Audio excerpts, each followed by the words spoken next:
Assalamualaikum warahmatullahi wabarakatuh. Perkenalkan, nama saya Risma Anggreni dengan NIM 2214207779. Pada kesempatan kali ini saya akan mempresentasikan hasil analisis jurnal saya yang berjudul Pemanfaatan Rhizopus oryza dalam Pengembangan Produk Susu Halal Berbasis Bioteknologi. Adapun yang melatar belakangi jurnal tersebut yaitu adalah dengan kehalalan rennet yang digunakan dalam pembuatan keju. Rennet yang berasal dari hewan ruminansia hanya dianggap halal jika berasal dari hewan yang disembelihkan sesuai dengan syariat Islam. Namun dalam praktik industri seringkali sumber dan proses produksi rennet tidak jelas sehingga menimbulkan kekhawatiran bagi konsumen muslim. Untuk mengatasi masalah ini, peneliti dalam artikel ini mengeksplorasi penggunaan Rhizopus oryza sebagai alternatif starter dalam pembuatan keju, menggantikan rennet hewani. Penelitian ini juga menyoroti pentingnya identifikasi titik kritis dalam proses produksi keju untuk memastikan kehalalannya.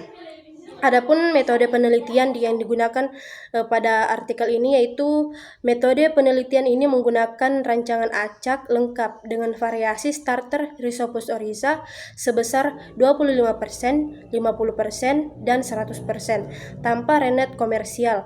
Penelitian dilakukan dalam 3 tahapan yaitu pembuatan keju, pembuatan diagram alir proses produksi, dan identifikasi titik kritis kehalalan.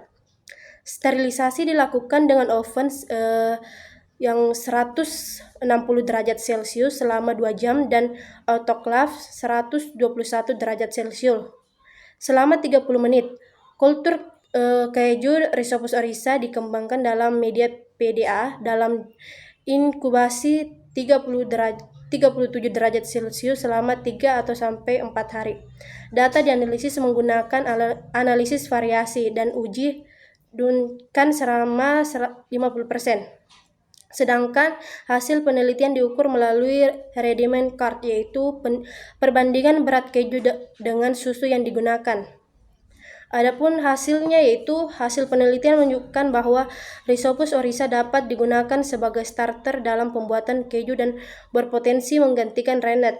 Readymans Chart yang dihasilkan meningkat seiring dengan konsentrasi Rhizopus oryza yaitu 8,29% untuk 25%, lanjut yaitu 8,82% untuk 50% dan 9,80% untuk 100%. Identifikasi titik krisis kehalalan menunjukkan bahwa kehalalan keju bergantung pada bahan baku susu dan proses koagulasi.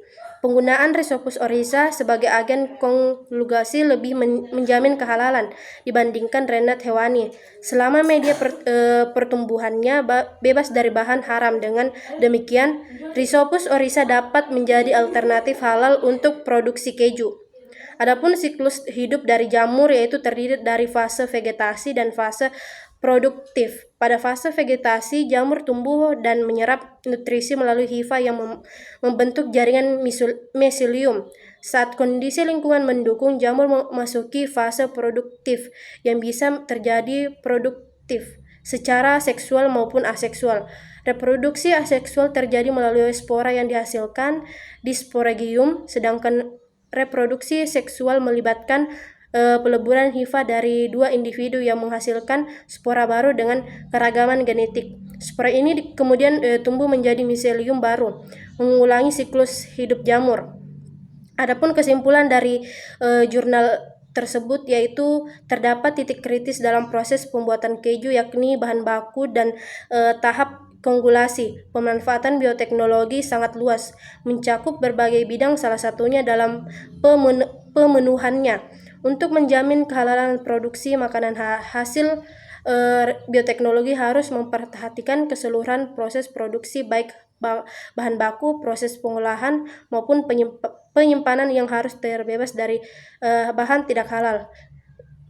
Lebih ringkasnya yaitu dengan memperhatikan titik kritis kehalalan produk. Hal ini perlu dilakukan terutama oleh para produsen